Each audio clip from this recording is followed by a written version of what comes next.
This conference will now be recorded. And also your regression analysis part, and also I've showed you the dataset, which dataset, what we are going to build, each and everything I already explained you. Today I'm going to continue from that point where we stopped yesterday.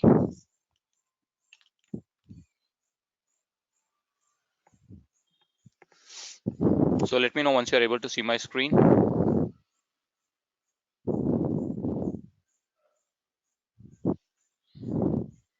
Okay, are you all able to see my screen? Yes, Yogesh. Okay, fine. So yesterday I've ran this file called as wc.at, which is having your waist circumference data and also your fat data. So you want to predict your fat that is contained in your body based on your waist circumference. That is your data part. So yesterday I showed you how to check your dimension, how to do your view function, what does view function does, median, attach, what it does, dim of wc.at, what it gives you the dimension, that is your number of rows and columns will be displayed here. So you can see here dim of wc.at will give you 109 rows and 2 columns. If I run this line of code, that is your summary function, I'm going to get minimum, maximum, first quarter, third quarter, mean, median, everything I'm going to get it for each and every column. And this wc.at is nothing but your data set name, or you can call it as file name. So don't use it as file name, use it as data set name.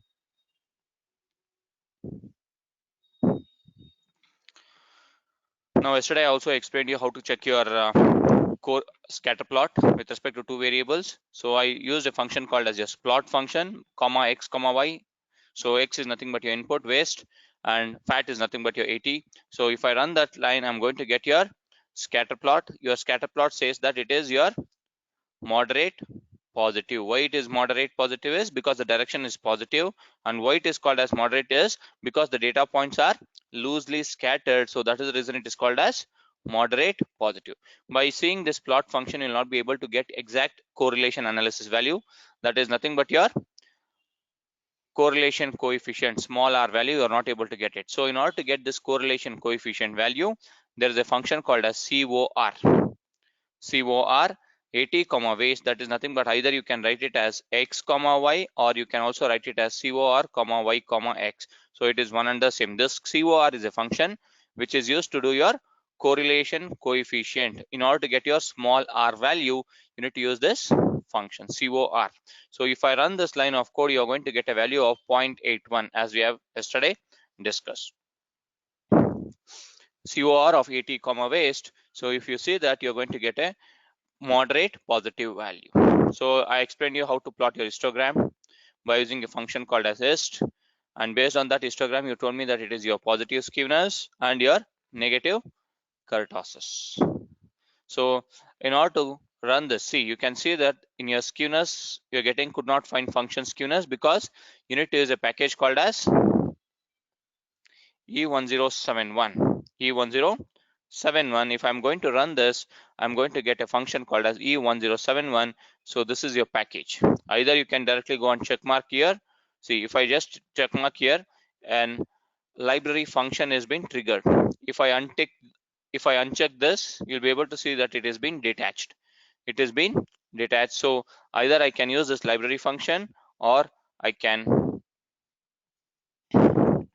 use this check mark. See, if I run this line of code also, it will be check marked, or else you can directly do it as manually. You can just check mark this particular package name. So now after installing this package, if you run these two lines, skewness and kurtosis, with respect to the column names, you'll be able to get your values for your skewness and also for kurtosis So let us try to run this line of code. See, skewness is positive, and kurtosis, we all know that it is your negative peak because it is having wider peak or thicker peak. So that's the reason it is called as your negative kurtosis. Negative. Until yesterday we have discussed until this point. So from today we are going to discuss about your implementation of your linear regression model. Under that, we are going to discuss about your simple linear regression. Simple linear regression. Any doubts until this point? Any questions you have until this point? Rakesh, Bharat, Sanjay, Debanshu, Satish. Yogesh, just now I told you that Yes. line number 13, Yes. instead of the way, you can do x and y also, you're saying, no? Yeah, I told you, right? X comma y, y Yeah. comma x. See, I've written it as y comma x, x comma y. See, if you run this, you're getting both same value.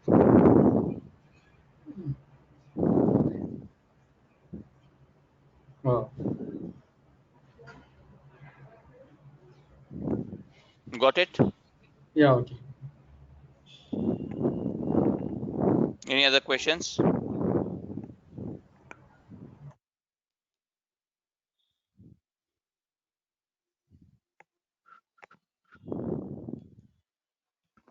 Okay, fine. So let us try to proceed with your implementation of your linear regression model by using a function called as LM.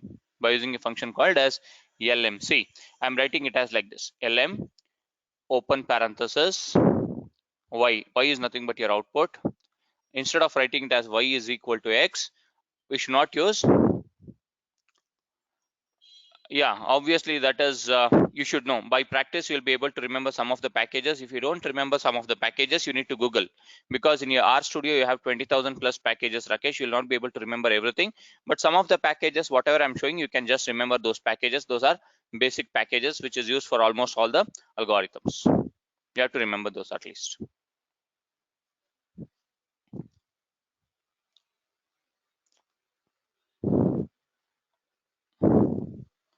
No trick, nothing. You have to remember. No trick, nothing. So that's the reason whenever I tell you some basic packages, you need to install those things. Okay, so now coming to your y is equal to x, if you run this LM function, this is your linear regression model. So this LM stands for linear model, and this is your output, and this is your input.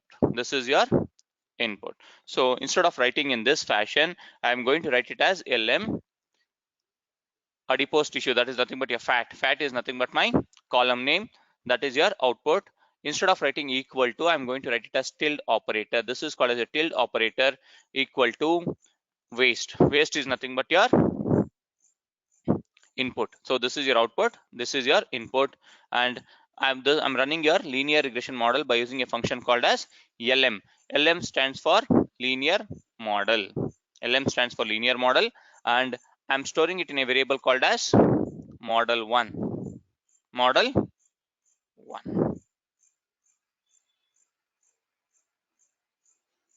Model1. So now, see, this can be anything. You can write it as M1, M2, your name also you can write it. If you write your name Rakesh, Rajesh, Debanshu, Megha, Larry, anything, it can be fine, because this is just a variable name before your assignment operator. Before your assignment operator, if you write anything, this is just your variable name. So I'm going to run this line, that is your LM80 of waste, and I'm going to store this. See, that is your syntax. Neha, that's it. Instead of writing y equal to x, you should write this tilde operator. Tilde operator. See, I'm replacing with your 80 equal to waste. It will throw an error. This is the syntax. That's it.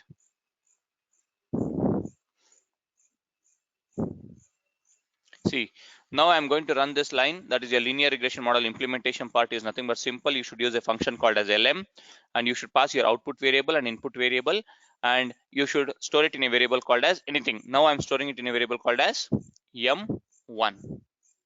M1. So now your M1 is created here. Your M1 is created here. Now you want to see your output of your simple linear regression. So in order to see your output of your simple linear regression, you used to use a function called as summary. Summary. What is this M1? Can somebody tell what is this M1?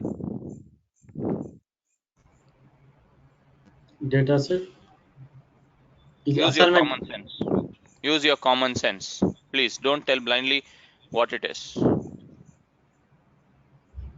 Who told it is data set? Variable. Yeah, I myself. don't want the line number. I don't want the line number.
I don't want that answer. What is this M1? Come on, tell me. I'm not on mute. What is this? M1. What is stored in M1? It is nothing but your model name, right? It is nothing but your model name. You should tell that. So this is your model, whatever you am building. I'm storing it in a variable called as M1. That is nothing but my model name. Don't tell it as data set name. It is your linear model name. That's it. So if you want to see the output of your linear model, you should use a function called as summary, and you should pass this model name inside this parameter. So then you are going to see your linear regression output. See. Now coming to your linear regression output, this is your linear regression output. This is the formula whatever I've written, LM, AT, waste. That's it. So this is your formula whatever I've written, and see, this residuals are nothing but your error part. You need not have to worry about this. So you need to concentrate on this part. This part, you need to concentrate on this part, and you should concentrate on this part, and you should concentrate on this part. This part. Okay. Now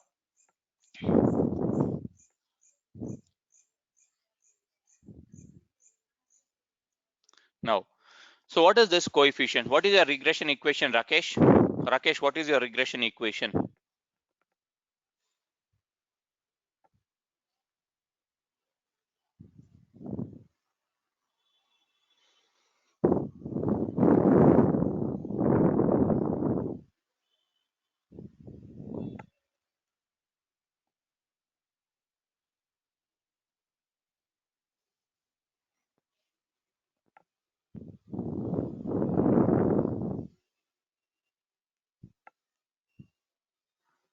Rakesh, are you there?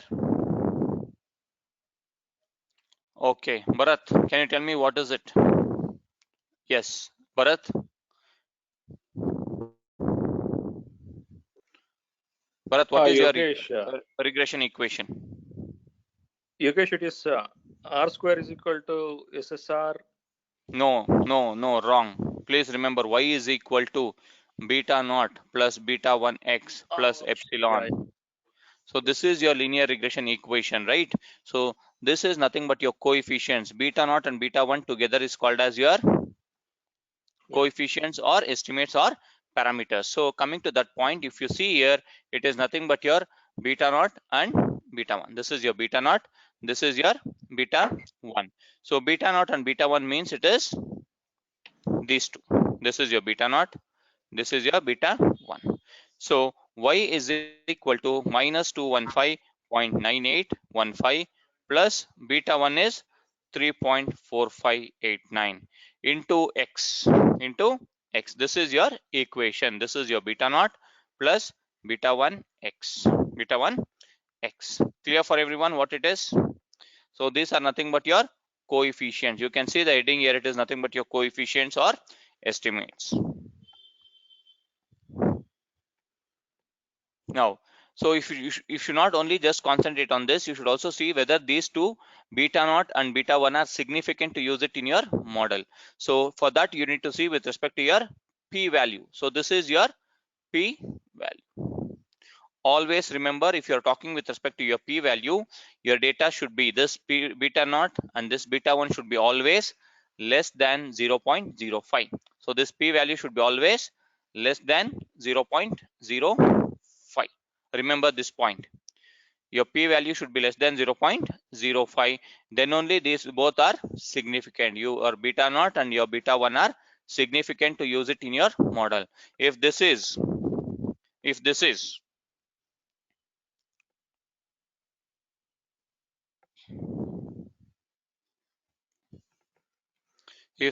greater than 0.05, if this p value is greater than 0.05, then they are not significant.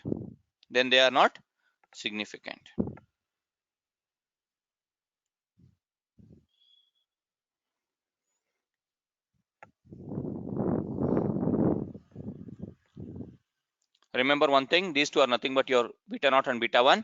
If you are in your model, if you want to use this beta naught and beta 1, always this value should be less than, p value should be less than 0.05. Now are they less than 0.05 or greater than 0.05? These two. Now is it less than or greater than? Now it is less than. Don't take it as 2e. It is nothing but your 10 raised to the power of minus 16. It is like this. So it will be 0.00000000000 something. After that it will be your 2. So that's the reason these both are less than 0.05. That indicates that your beta naught and beta 1 are significant. Beta naught and beta 1 are significant. Now coming to this quotes, these star marks are there, right? See this star marks, if you don't understand this number, go through this star. So what does this star indicates is, here is, see here, 0 means if your p value is close to 0, it indicates that it is 3 stars. If your p value is close to 0.001, it indicates that it is 2 stars. If your p value is close to 1 star, it indicates that it is your p value is close to 0.01. Here it is 0.001. So here it is almost 0. So 0, 0.001, 0.01. Suppose if you're having dot, if you're getting a dot here, instead of getting 3 stars, if you get dot here, dot indicates it is close to 0.05. 0.05, you might get like this. Or you might get 0.05491, or you might get 0.04957, like this. So it will be close to your 0.05. Suppose if you get like this, it indicates that it is close to 0.1. So when you get your 0.05, if you get your dot, you should be alert, you should be cautious, and you should see the value whether it is less than 0.05 or greater than 0.05.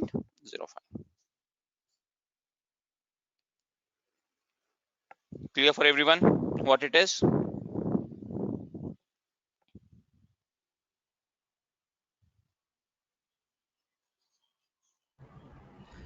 So now we got 3 stars, that is less than 0.0001.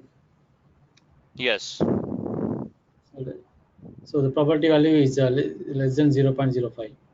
Yes, you should only consider the p value should be less than 0.05.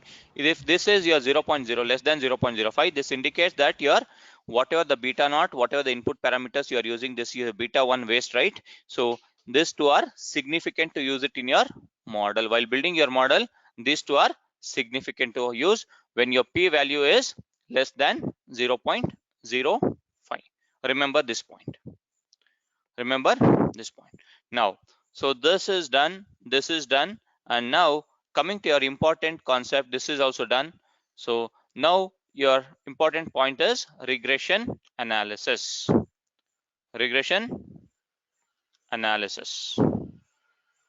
So in your regression analysis, so how do you do your regression analysis?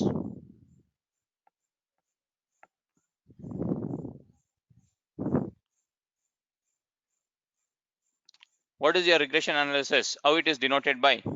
What it is called as? R square value. It is called as your coefficient of determination. Remember that this is your R squared value called as coefficient of determination. Means your regression model's performance is being accuracy is being calculated by R squared value. You can see here multiple R squared value. You can see here it is multiple R squared value. It is nothing but your 0.67, 0.67. So 0.67 indicates it is your model is 67% accurate, 67% accurate.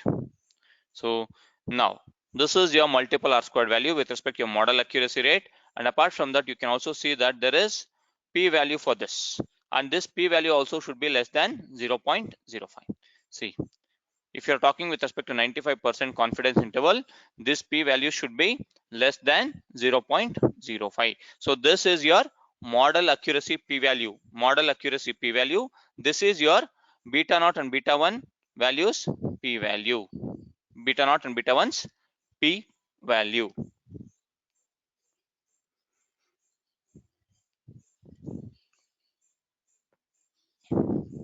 Now you can see this, there is something called as adjusted R square. Here it is called as multiple R squared, adjusted R square.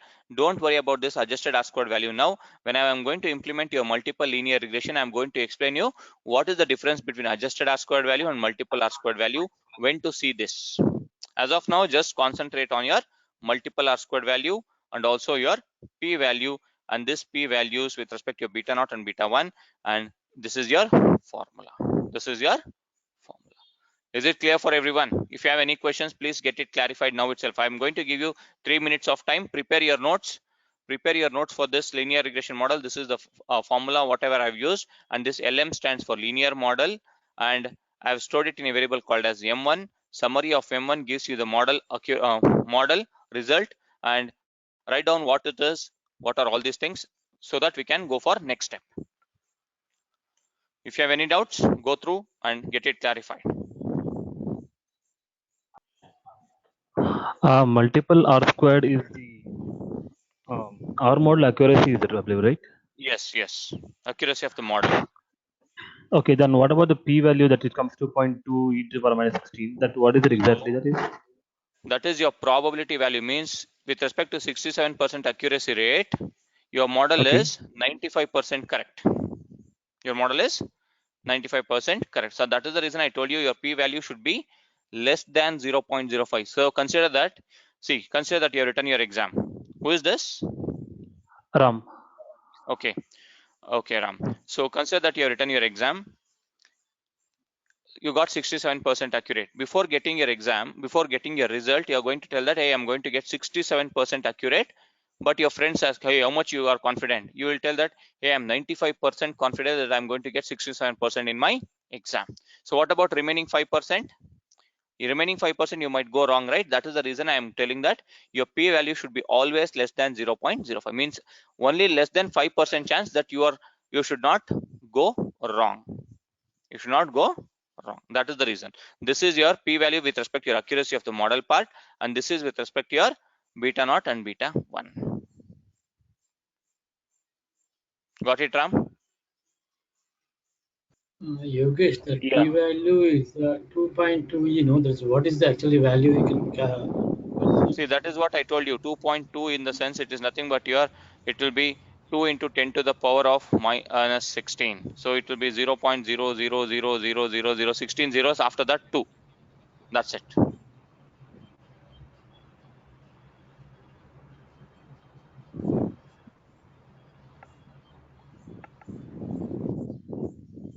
Write down the notes for this. Next, I'm going to give you some calculation part. You can use your mobile calculator or Excel, whatever it is.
Is it done, everyone?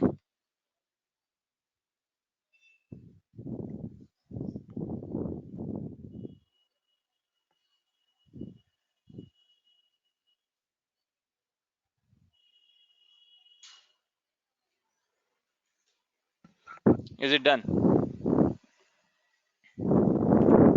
I'm asking for everyone, please respond yes or no so that I'll be able to continue. Okay, Yes. okay, fine.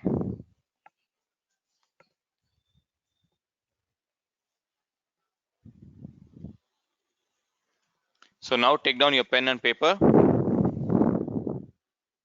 Please get ready with your calculation part. So your equation was y is equal to beta naught plus beta 1 x. So your beta naught is nothing but your minus 215.98 plus beta 1 is how much? 3.45.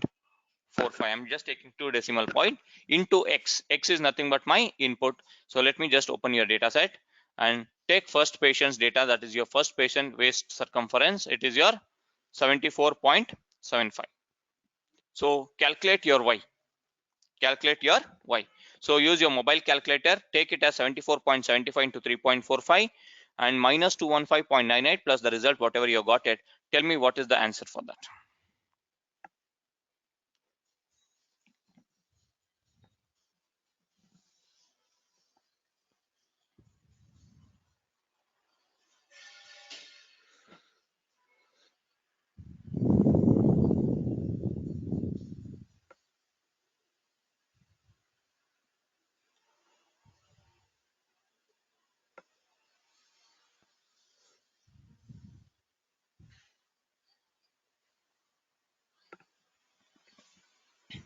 How much is the value? 41 point. I want everyone to use your mobile calculators. Calculate.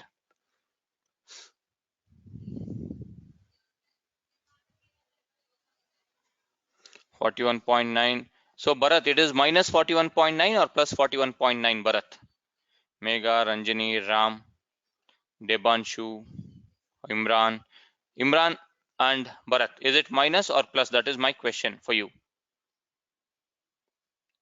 Okay. What about Imran?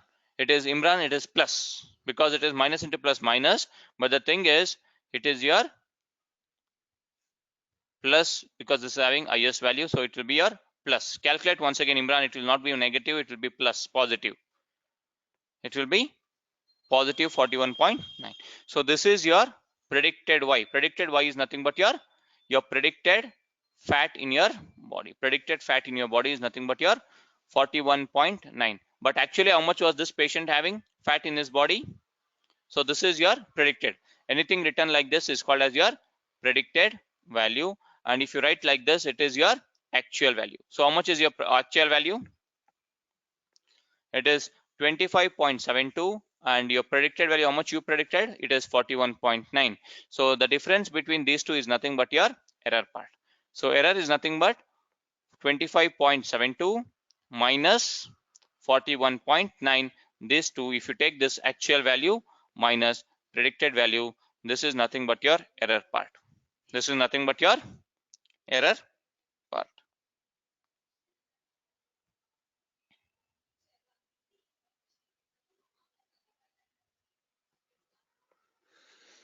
So got it? Like this, if you want to calculate for each and every historical patients, you need to calculate for all these patients. For all these patients, if you calculate, you're going to get one more adipose tissue or the fat value. That is nothing but your predicted value. That is nothing but your predicted value. Is it clear for everyone? Is it clear for everyone?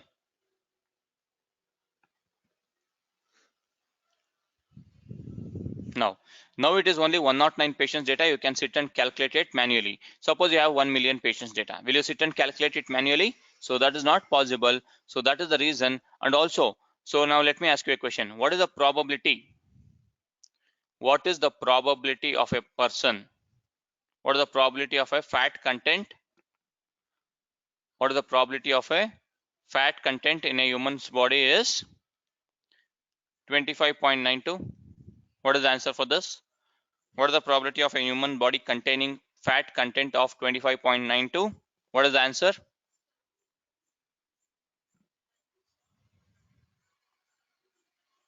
Yes, it is nothing but your 0, because the probability associated with any single value is always 0. So you should have lower range and upper range, right? So in order to calculate this lower range and upper range, so you need to get your beta naught 1 for this, beta 1 for this, beta naught for this, and beta 1 for this. So whatever the beta naught and beta 1 we have calculated just now, right? So that is your predicted value, actual predicted value. This is your predicted value, that is minus 215.98 is your beta naught, and 3.45 is your beta 1. So if you use this, you're going to get your answer as 41.9. So you cannot rely on this, because the probability associated with any single value is always 0. You should go with your interval, you should go with your range or interval. So that is the reason I'm going to show you how to calculate your lower range beta naught and beta 1, upper range beta naught and beta 1, upper range beta naught and beta 1. For that you need to use a function called as confint. For that you need to use a function called as confint. Confint is nothing but your confidence interval.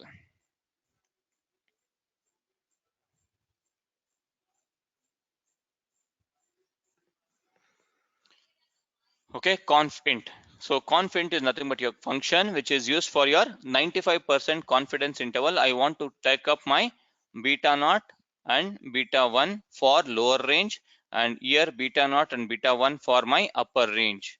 So with respect to that, I'm going to use a function called as confint. And what is this M1? What is this M1? This M1 is nothing but your model name. One sec. Model name.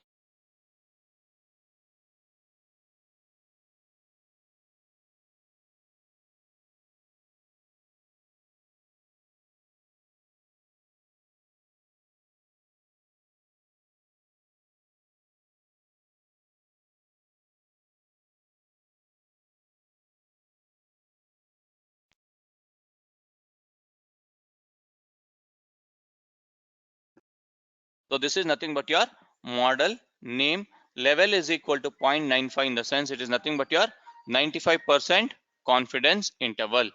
95% confidence interval.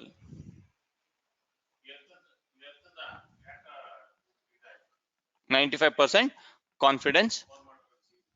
Okay.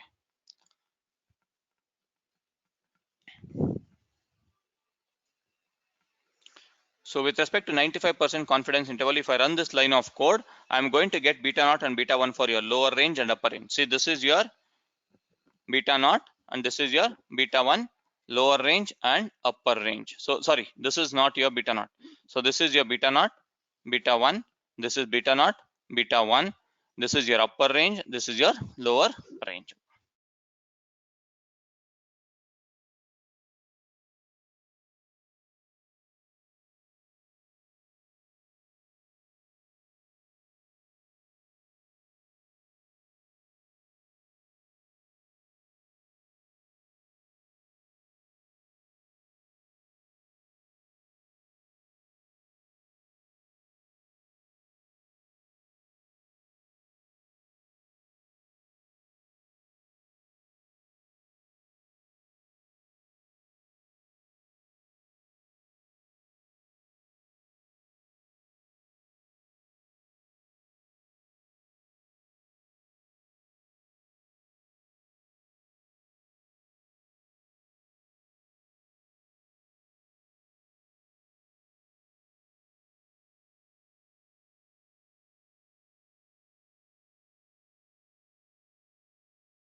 So this confint is nothing but, Rakesh.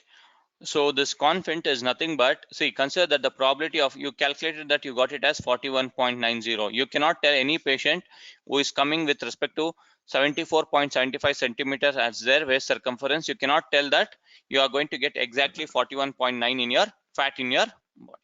So consider that, for example, now Bharat, Rakesh and Debanshu is all three are having height of 5.8 feet, for example, 5.8, 5.8, 5.8 feet height.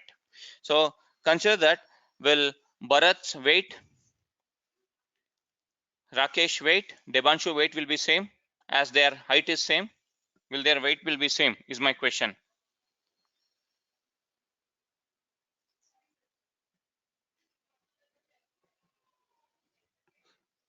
No, right? So you cannot tell it as exactly, if Bharat is having 5.8 feet height, you cannot tell that, okay, he is also 65, he is also 65, he is also 65. So that is the reason you are going for your confidence interval with respect to range, lower range and upper range. You can tell that, okay, Bharat is also 5.8, Rakesh is also 5.8 and Debanshu is also 5.8 feet. So in this case, what you have to do is, you can tell that, okay, if anybody is having 5.8 feet height, 5.8 feet height, then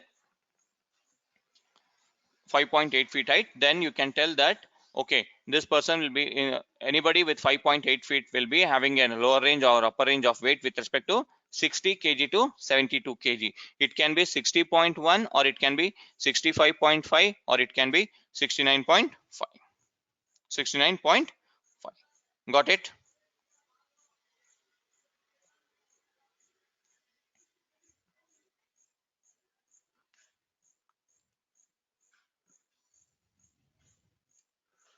Got it, Rakesh? You cannot tell. That's the reason.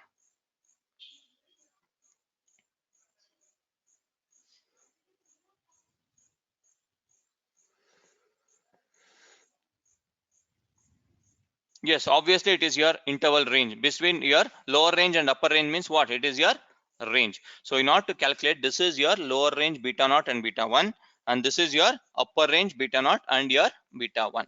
So whatever we got here, so let me just zoom it out and maximize it. See, this is your, if you use this, you're going to get your predicted value. Predicted value, that is you got 41.9. If you use this, you're going to get your lower range. If you use this upper range beta naught and beta 1, you are going to get your upper range. So this is between these two ranges. These two ranges.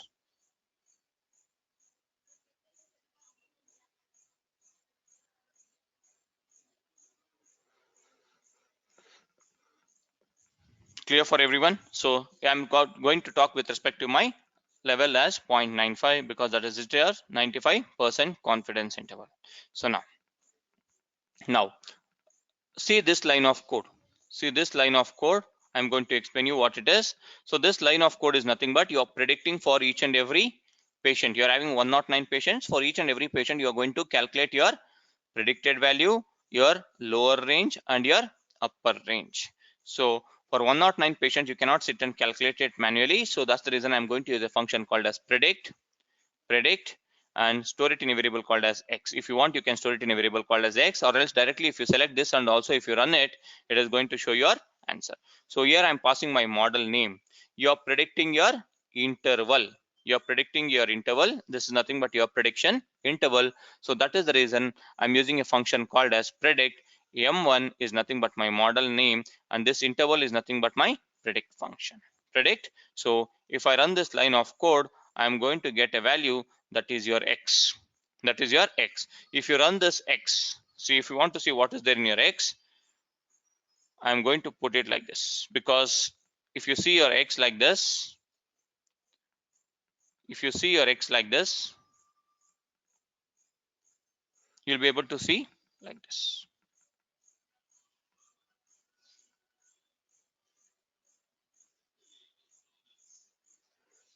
All 109 patients, predicted value, lower range and upper range has been calculated. Lower range and upper range has been calculated. See here. So this is your fitted value, or you can call it as predicted value, and this is nothing but your lower range, and this is nothing but your upper range. So all these three values have been calculated by using your beta naught and beta 1 values. Let me just show this part. See here, this using this beta naught and beta 1, your first column is being calculated. Using this has been calculated. Using this has been calculated. Upper, lower, and your fitted or predicted value. Fitted or predicted value. If any patient comes with an circumference of so and so, if any patient comes with so and so 74.75 as this waist circumference, you cannot tell it as exactly is going to get. Let me just come to your first line. Exactly, you cannot tell it as this person will have 42.56 fat in his body. So rather than telling it as single, because the probability associated with single value is 0, you should tell it as he is having between minus 23.76 to 108. So this 42 or this 25 lies between this upper range and your lower range. Because I have mocked up the data, I am getting huge range. I've just mocked up the data because I cannot copy the same data from my company. So that's the reason I've done this. Yogesh, Yes. this is Bharat. Yes, Bharat. While calculating the lower range, Yes. it is showing as minus. So Where it is minus. minus 23 point the fat quantity in the body. That is Yes. so logically, can there be a minus value, or No, no. it's just a See, prediction? that is what I'm telling you. I mocked up the data. Logically, in the sense, see, it will not be exactly 100% accurate, right? Because as I told you, Yeah. that data science is not something like you're 100% accurate. Yes, There might correct. be some error part also. That is your error part. So I've just mocked up the data. That is the reason you are getting like this. See, you can see some values are in positive. Some Yes, values yes. are in negative. Because I have mocked up the data. I cannot get the exact patient data. So that's the reason. That's the reason. Okay, okay. Yogesh, sorry. Yeah. This 42.5 for the predicted value for the waist 74.75, Yes. correct? Yes. This lower value is what lower and upper is uh, beta naught and beta 1, is it? No. Sorry. See, this is your beta naught and beta 1. Who is this? And Satish here. Satish, I'm telling you, this is your beta naught and beta 1. Lower range and upper range means what? This is your beta naught and beta 1 for lower range calculation. This is for your upper range, beta naught and beta 1 for upper range calculation. By using this calculation, see, if you use this, y is equal to minus 259.19005 plus beta 1 is how much here? 2.99 into first patient is 74.75 waist. If you calculate this part, you are going to get a value that is your minus 23 point. Just Okay. Okay. got it? Yeah.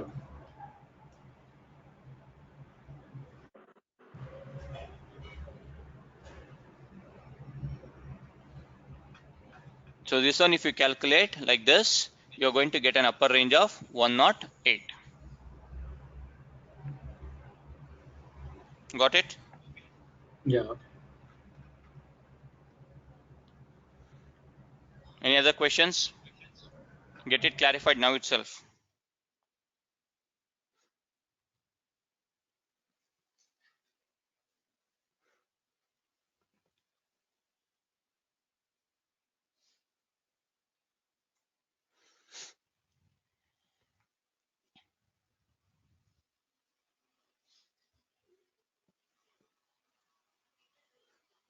Okay. Now, going to back to your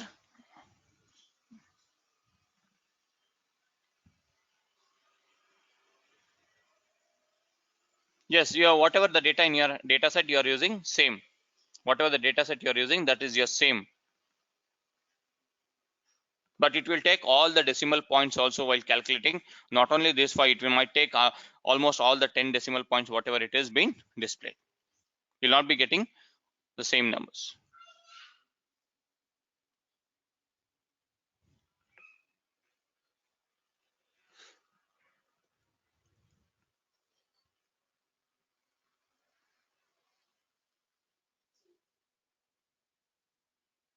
write down this point. Write down this confidence interval and also your predict function, what it does.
Is it done, everyone?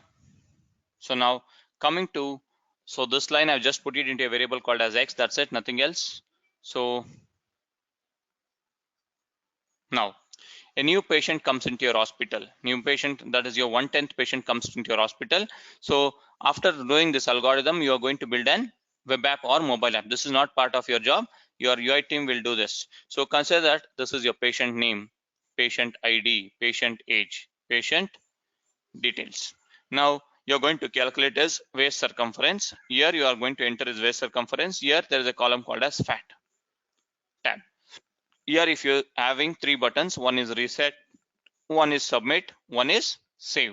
So once you enter all these things and once you click on the submit button, this automatically this submit button will trigger your algorithm and it will pass this submit button, whatever the waist circumference you passed, that one you are going to pass it into this algorithm and that will predict your fat in your body. So this is how it works.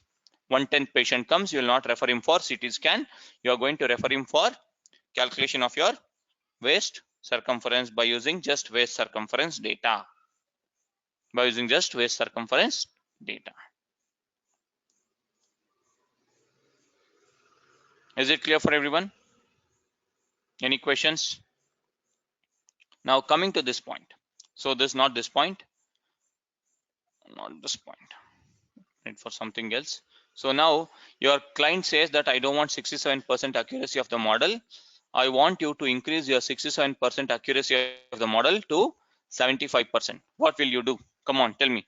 Tell me your answers. What will you do?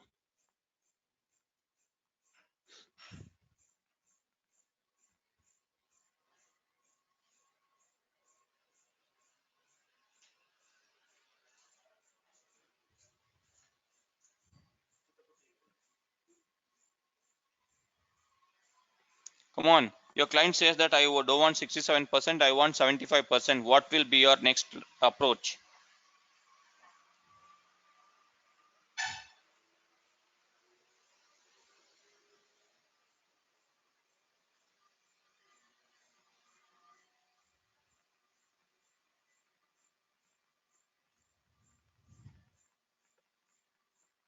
Hi, Yogesh, this is Sanjay. Okay. So I believe we need to work with more sample. So in this Yeah. case, we have only 109 sample. With Yes. 109 sample, the variation will be, yeah. Probably, yes, that is also one part. Apart from that, anything else? Like Ranjini is telling that we need to do some transformation. Yes, that is first point. And second point, you can increase your sample size.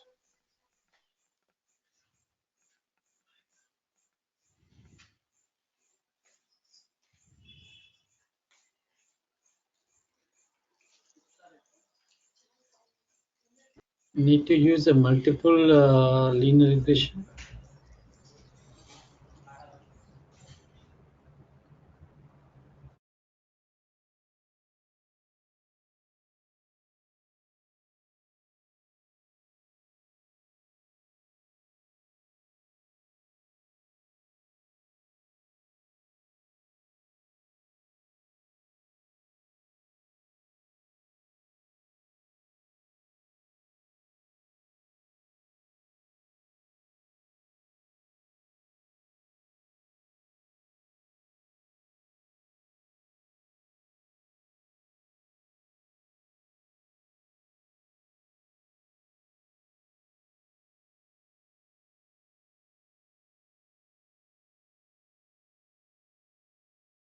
Hello, am I audible? Yes, you're audible now. Okay, fine. It's fine. So now there is some network glitch suddenly. So that's the reason. So now we need to go for your transformation. Transformation is nothing but second point is what Sanjay told, that is you need to increase your sample size. Now we are having only 109 patients data, and now next we need to go for, you can increase your sample size to 250 data or 300 patients data, whatever it is. But before that there is something called as transformation. Before that there is something called as transformation.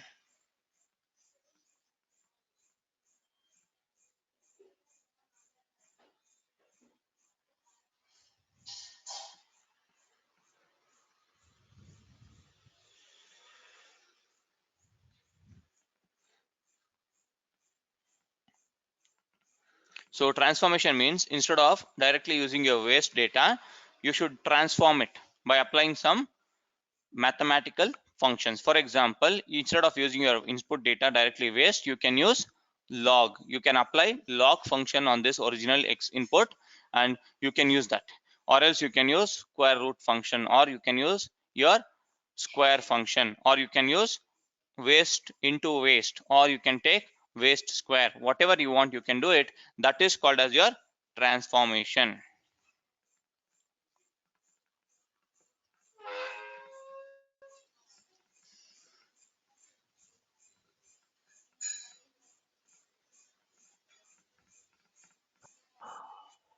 Excuse me, I have a doubt here. Yes.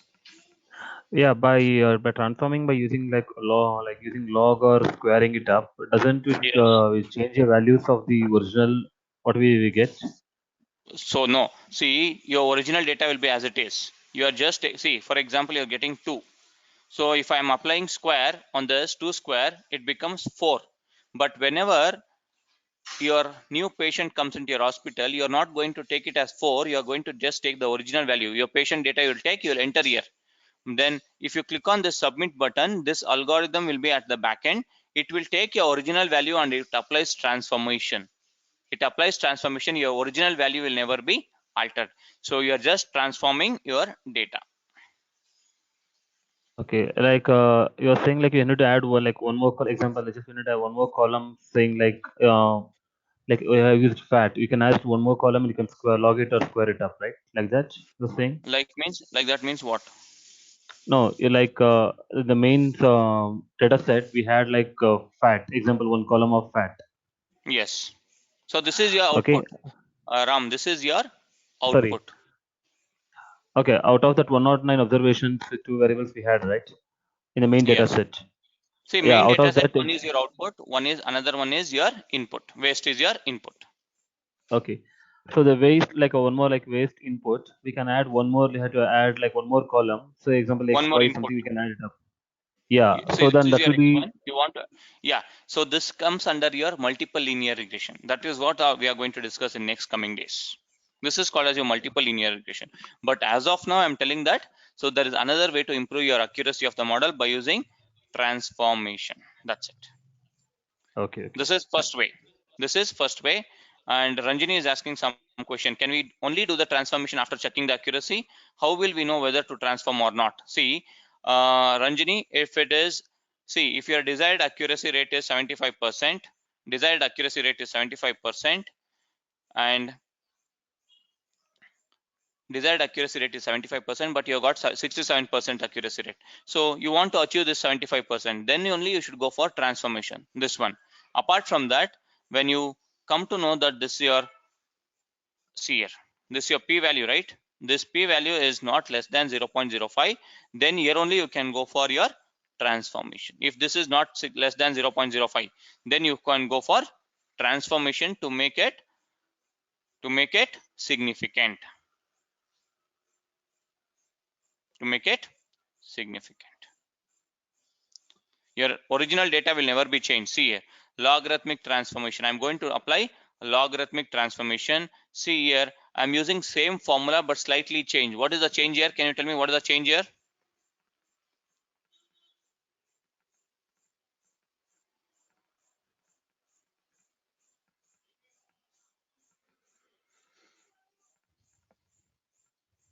But I think we are using logarithmic function within the waste Yes.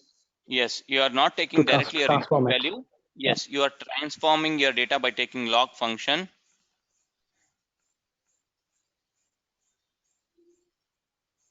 Right. So Yogesh, pardon me, why we are using logarithmic function over here? Is there any other transformation functions that we can use? See, And what's the I'm just taking specification this as behind? log transformation. You can go for waste into waste, waste into waste, or you can write it as waste square, or you can go for Okay. square root of waste. I'm just taking an example as log. That's it. You can take it as Okay. square root of waste, or you can take it as 1 by log of waste. Any transformation you can apply. There is no mandatory that you should go for log of waste. Okay. So depending on the result, we have to choose what transformation suits the scenario or the See, no. objective. It is, Is you that the thing? cannot tell that. You Okay. cannot tell that for linear regression you should go for log, just log transformation or square root for some other. No, it is something like your trial and error. Your data science projects itself is something Yeah. like your R&D work. Yes. So you'll be doing log. If you get 80%, fine. If you don't get 80%, go for square. If you get 75%, Got it. go for 1 by log, like that. It is your trial and error. Yeah. Yep. Makes sense. Thanks. Any other questions? So now let me try to run this line of code and try the accuracy rate of this model. So this line I'm going to run it, and this is nothing but I'm going to increase my accuracy of model from 67 to, let us see how much it is going to increase. See here it is 0.67. So if I run this line of code, is there any change with respect to your accuracy of the model? Plus, please concentrate on that. See, I've run this summary also. I've run this summary also. Is it increased?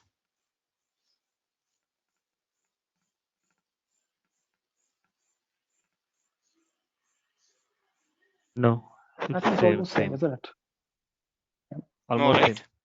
No, almost same, but it is slightly increased to 67.53. Earlier it was only 67%. Now it is 67.53. So now what should we do? Now what should we do? Come on, tell me. Use some other transformation. Yes. Yes, we should use some other transformation. So some other transformation in the sense, Square, you can go for square square root root. or square. So this is your output. See, if you want to get your beta naught and beta 1 for your lower range and upper range, you should use this confint function. Once again, I'm running this. See, this is your lower range and upper range, beta naught and beta 1. So if you want to predict for that, again, you need to use same model name here, and interval is equal to predict. If you run that, you are going to get entire. You're going to get entire. See, all 109 patients predicted value and your lower range and your upper range. Lower range and your upper range.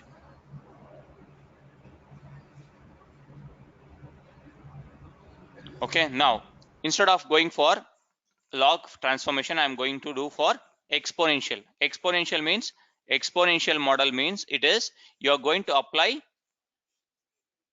your input as it is. Your input is as it is. Instead of applying directly your output, you're going to use log on your output side. Log on your output side. So here you can see that here it is your output side log I'm applying, and this is your paste. And this is your LM function. I'm passing it into a variable called as Venkat. I've just used a name called as Venkat. If you want to change that, you can change it to any name, any of your names. I can put it over here.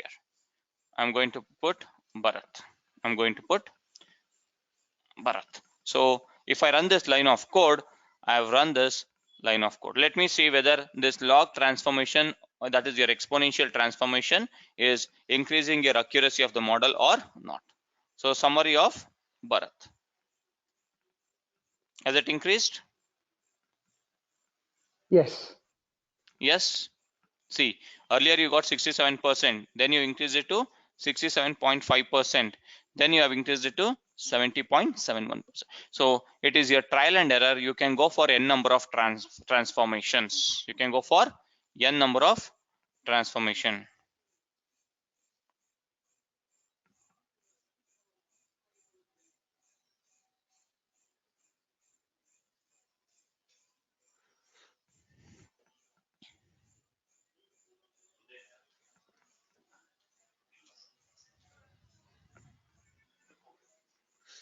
So note down this point. So this note down this two also. Now consider that you do log transformation, you do exponential transformation. Yeah, slightly it will be varying. Slightly it will be varying, Devanshu. Not too much. There will be slight variation in your results. That's it. Because you're changing your data, means you're taking some transformation, right? For example, see, consider that you have written your exam. First semester you have joined your engineering, you write your exam, you get 60%.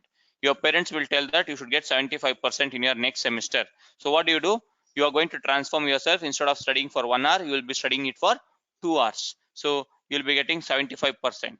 So next semester, your parents will tell that you should get 85%. You're going to, your results will be slightly varying with respect to this, and you are also transforming yourself. Instead of reading for 1 hour, you are going to study for 2 hours along with the 3 hours. So it is not like that. It is based on your model. So model accuracy is based on your multiple R squared value. You should keep that. You should keep that model as your final.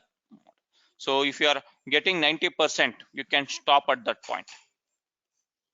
It is not randomly or sequentially. Manjunath, what do you mean by randomly or sequentially, Manjunath? It is anything you can try. You can try 1 by log, 1 by cube, anything you can try. I'm just taking some examples and I'm running it. That's it. Yogesh, if you apply this log and square root or exponential to the both parameters. Yeah, you can apply for both the parameters.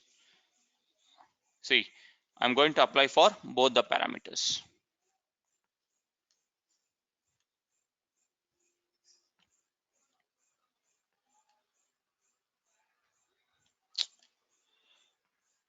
No change. 60 reduce. No.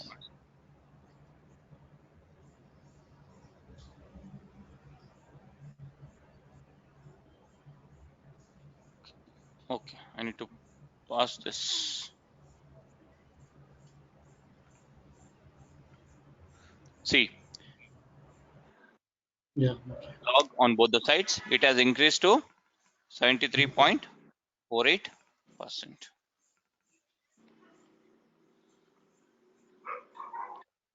Yogesh, how many types of transformations we have? No, there is nothing like how many types of transformations, Bharat. You can go for anything. As I told you, right? You can go for log.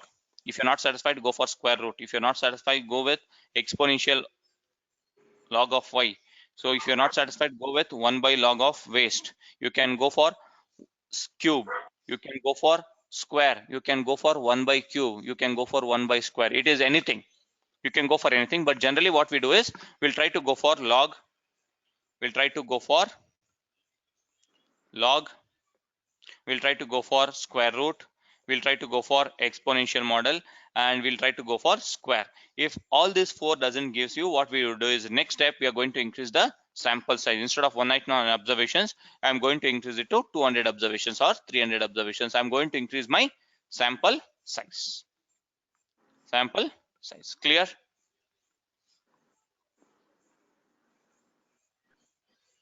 Hi, Yogesh. So based on your experience, is there any industry benchmark in terms of the model accuracy, like it has to be 75% or 80% accurate? Yes, the industry standard is 85%. We generally look, but it depends on the business. If your client says I'm very happy with 75%, you can stick to this. If your client says that I need 85%, everything it depends on your business. Right, got it. Yeah. Thanks.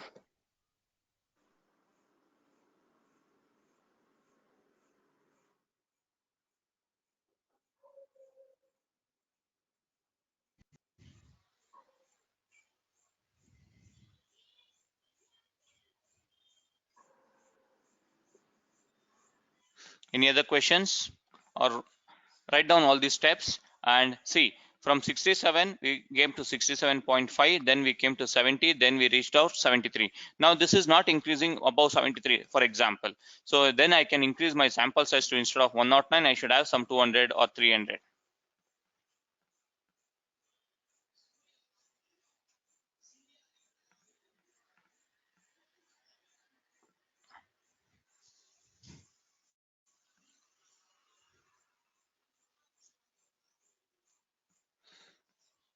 Rakesh, any questions? Bharat, Debanshu? Manju, you can use any transformation, Manju. There's no sequence that you need to go for log first, square root first, square first. There is nothing like that.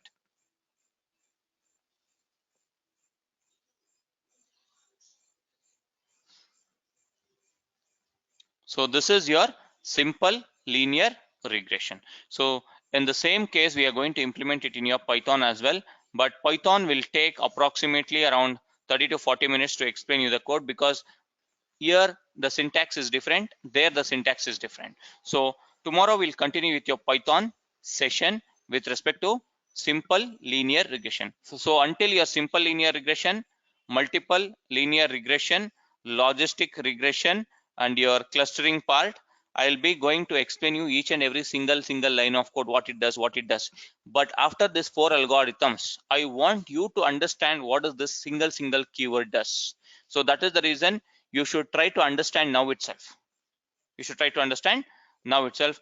Don't take it as something that, okay, if I run this, if I copy paste, and if I change my column name, I'm able to get in my real time. You'll be able to do it in 1 or 2 scenarios. Probably after 2 years down the line, if somebody gives you some other problem, you will need to use linear regression only. But you should use your common sense. So there you'll not be using same functions. So your client says, I don't want you to use lock function. Why did you use it? So I don't want to go for transformation itself. Then you should increase your sample size. All those things you should learn. So that is the reason until 4 algorithms, I'm telling you now itself, until 4 algorithms for including R and Python, including both R and Python, I am going to explain you single keyword. What does this LM means? What is this Bharat means? What is this summary means? So you should go through the videos once again, Rakesh. You should go through the video once again. See, you can go through n number of YouTube videos. Apart from this, nobody has explained you in such a simple way that what is this line of code, what is this line of code does, what is this line of code does, each and everything. None of your videos will give you this type of explanation.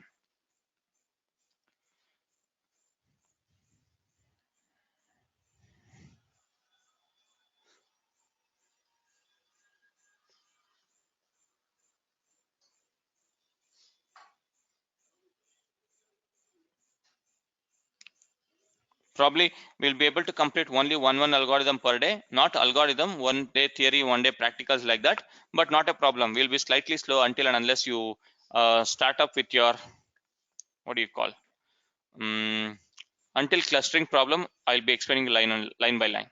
Later that you should explain me what does this line of code does. So tonight I'm going to share you this data set along with your code. Please try to practice it. Please try to practice. And as I have given you some package names, once again I'm going to give you those package names. Please try to install these packages. It is MAS E1071, CAR, CARET, caret, DPLYR, deployer, Modest. yes, 1 sec, I'll come to that point.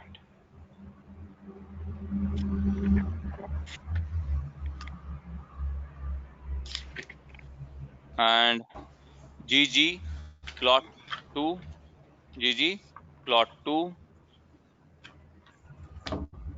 this is your MASS, GG plot 2, and VIF, car caret. Yeah, install all these 6 packages, 6 or 7 packages. These are your basic packages. And whenever I'm going to explain you logistic regression and also class package, I think the VIF and class we never use, I think. we have never used till now. In next coming classes you'll be using. I'll explain you that when we are going to use that. And probably in multiple linear regression we are going to. Okay, fine. Okay. Rakesh, not on weekends, to be frank, because weekends I'm totally occupied. So in this week only, today it is Tuesday. Tomorrow I'll try to complete your Python part, and day after tomorrow, probably what we'll do is Thursday. Is that fine for everyone? So I'll be just telling you to open your RStudio and Python, and I want you all to solve, or I want you all to implement your practicals. Is that fine for everyone? As Rakesh is suggesting one lab session for starting. Yeah, I'm doing that, Imran, today. Sorry, I was totally occupied with some interview today, so that's the reason I could not. So tomorrow 100% I'm going to do. Okay, so Thursday we'll have one practical sessions. So only one day. So not every week you'll be having practical sessions. For this week, I'm going to have one practical session, and again after next 3 algorithms. Again after 3 algorithms, I'll have one more day as your practical session. So again after 3 algorithms, we'll have one more practical session. Is that fine? Is that fine for everyone? Please try to make sure that you all install your R and Python by Thursday. If you have not installed it, R and Python, I'm going to give you a different data set. I want you all to implement in class itself. See, I'm not going to give you the same data set. If I give you same data set, you are going to just do copy paste. So I'm going to give you a new data set wherein I'll be sharing my screen, and I'm going to give you a new data set. I'm sending those. I'll be sending those data sets to your mail. You should use that, and you should implement your simple linear regression in the class itself. Don't try to miss your Thursday session then.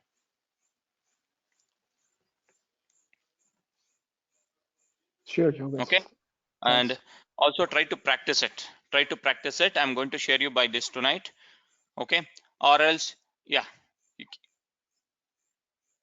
I'll be sharing this. Not a problem. I'll be sharing this. Tomorrow we'll be using Jupyter Notebook for implementation of your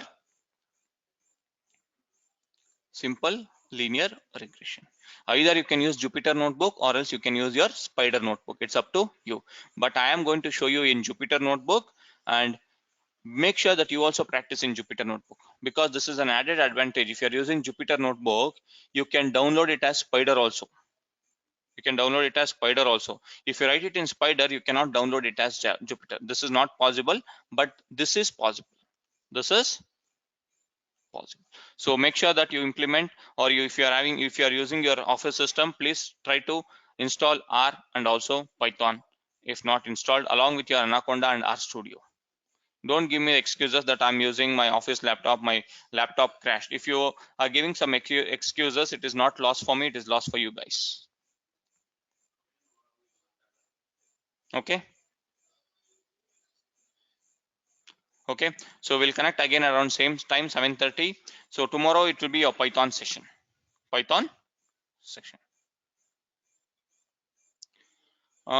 Prerequisite is you should go through this video, Rakesh. Prerequisite, you should concentrate on this video, Rakesh. There's no prerequisite. Whatever I've taught till date, okay, fine. Whatever I've taught till date, I'm going to ask you the questions. Not just your oral questions. I want you all to answer it on your RStudio and Python.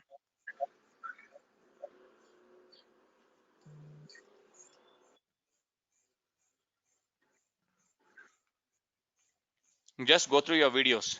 Be prepared with your simple linear regression. Whatever we did today, I'm going to share you in next 2 to 3 hours once it has been converted. Okay, thank you all. Good night. I'll be sharing this recording and also the files. Thanks, Yogesh. Good night. Thank you. Good night.